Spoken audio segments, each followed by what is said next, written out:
আসসালামু আলাইকুম। বাংলার সংবাদে সবাইকে স্বাগত জানাচ্ছি। আমি নাইম ফাথুম মুবিন। সংবাদ শিরোনাম। বাংলাদেশের সর্বশেষ গুরুত্বপূর্ণ আপডেট সংবাদে আপনাকে স্বাগত। শুরুতেই সংবাদ শিরোনাম, পরে বিস্তারিত।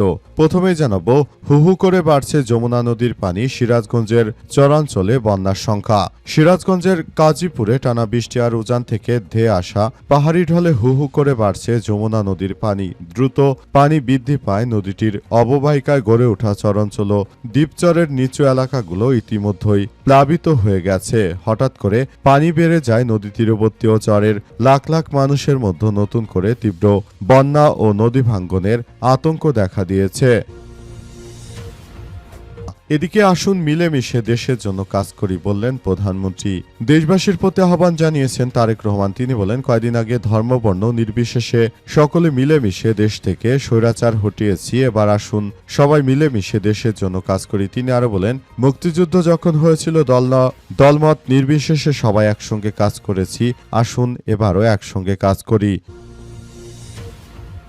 জানাবো, 2029 সালে চালু হচ্ছে মাতারবাড়ি গভীর সমুদ্র বন্দর।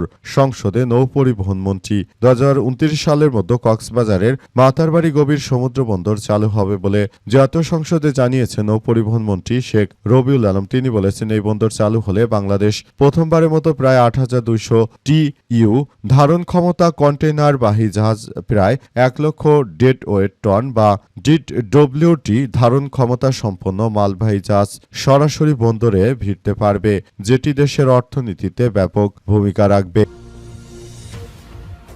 এরপর জানাবো, চট্টগ্রামে আইটি প্রতিষ্ঠানে হামলা। এককালীন 2 কোটি টাকা দিবি, মাসে দিবি 10 লক্ষ করে টাকা। চট্টগ্রাম নগরীতে চাঁদা চেয়ে ফোনে হুমকির পর এবার ইন্টারনেট সেবা প্রদানকারী প্রতিষ্ঠানে হামলা ও ভাঙচুরের ঘটনা ঘটেছে।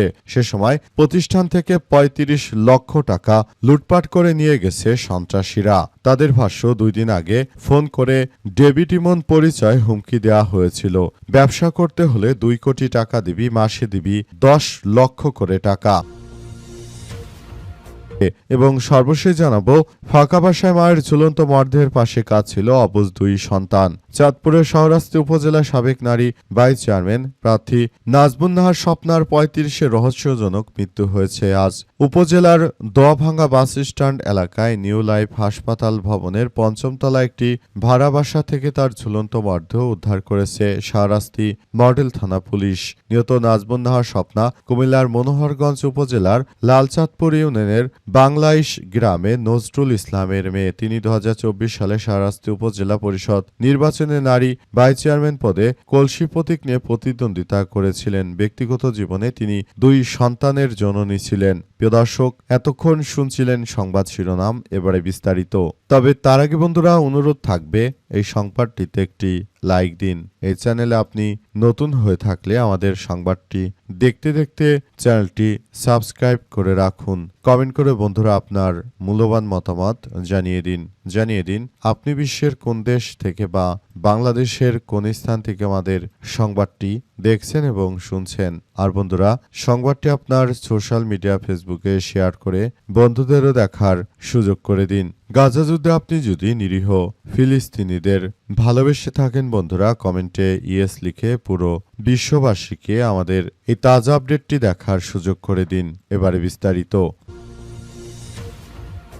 চট্টগ্রামে চাঁদার জন্য হুমকি। এককালীন 2 কোটি টাকা দিবি, মাসে দিবি 10 লাখ। চট্টগ্রাম নগরীতে চাঁদা চেয়ে ফোনে হুমকির পর একটি ইন্টারনেট সেবা প্রদানকারী প্রতিষ্ঠানে হামলা ও ভাঙচুরের ঘটনা ঘটেছে। সে সময় প্রতিষ্ঠান থেকে 35 লক্ষ টাকা লুটপাট করা হয়েছে বলে জানিয়েছে প্রতিষ্ঠান সংশ্লিষ্টরা। তাদের ভাষ্য, 2 দিন আগে ফোনে করে ডেবিট ইমন পরিচয় হুমকি দেওয়া হয়েছিল। ব্যবসা করতে হলে 2 কোটি টাকা দিবি, মাসে দিবি 10 লাখ টাকা। এই হুমকির পর 12টার দিকে নগরের চকবাজার থানার চন্দনপুরা বাকুলিয়া এক্সপ্রেস সড়কে অবস্থিত digital.net বা DDN নামের ওই প্রতিষ্ঠানটির কার্যালয়ে হামলা চালানো হয়। প্রতিষ্ঠানটির মালিক আদিল বিন মামুন অভিযোগ করেছেন যে 2 দিন আগে বিদেশি নম্বর থেকে ফোন করে ডেবিট ইমন মোবারক হোসেন ইমন পরিচয়ে আমার কাছে ফোন আসে। এতে ইমন বলেন, ব্যবসা করতে হলে 2 কোটি টাকা দিবি, মাসে দিবি 10 লাখ টাকা। এখন থেকে ব্যবসা আমরা করব। আদিল বিন মামুন অভিযোগ করেছেন, চাঁদা না দেয় তারা প্রতিষ্ঠানে ঢুকে হামলা চালিয়েছে। পুলিশ ঘটনাস্থল পরিদর্শন করেছে। থানায় মামলার প্রস্তুতি চলছে। ইমন বিদেশে পলাতক সন্ত্রাসী সাজ্জাদ আলীর অনুসারী বলে জানিয়েছেন তিনি। আদিল বিন মামুন আরও বলেন, মুঠোফোনে কথোপকথনের সময় ডেভিড ইমন নিজেকে সবাই চেনে বলে দাবি করেন, এমনকি তার ছবি পুলিশ কমিশনারকে দেখিয়ে চিনে নিতে বলেছেন। স্মার্ট গ্রুপের মালিক সজিবুর রহমান এর বাসায় চাঁদা না পেয়ে গুলি করার ঘটনাও উল্লেখ করেছেন। একই সঙ্গে আদিল বিন মামুন তার চেয়ে বড় ব্যবসায়ী হয়ে গেছেন কিনা সে প্রশ্ন তুলেছে।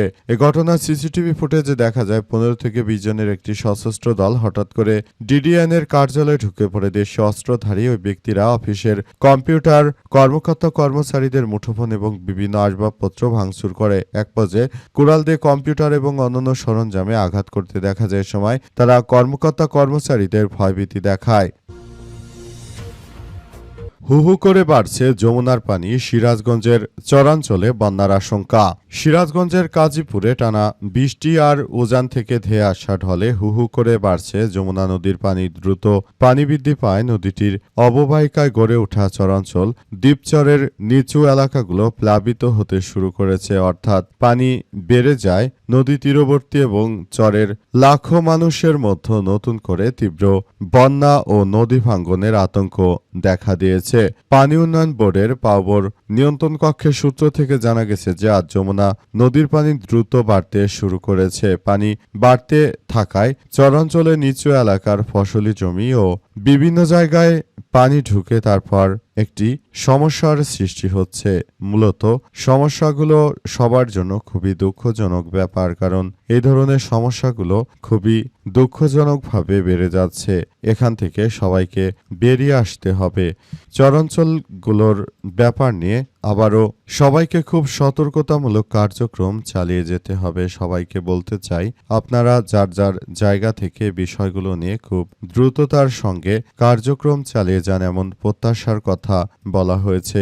এছাড়া আরও বলা হয়েছে যে এই ব্যাপারগুলো নিয়ে সবাইকে খুবই গুরুত্ব সহকারে কার্যক্রম চালিয়ে যেতে হবে। সবাইকে নিয়ে আমরা বলতে চাই, যে কোনো মূল্যে এই বিষয়গুলো নিয়ে সবাইকে খুব গুরুত্ব সহকারে দেখভাল করতে হবে, যাতে করে আর কোনো ধরনের সমস্যা না হয়। চরাঞ্চলগুলোতে যে হু হু করে পানি ঢুকছে, যারা চরের বাসিন্দা রয়েছে তাদেরকে জরুরি সতর্কবার্তা দেওয়া হয়েছে, যাতে করে তারা এসব বিষয়গুলো নিয়ে খুব গুরুত্ব সহকারে সবকিছু করতে পারে। তারা যেন বিষয়গুলো নিয়ে খুব বেশি সতর্ক থাকে, সেমন বিষয়গুলো সামনে এসেছে।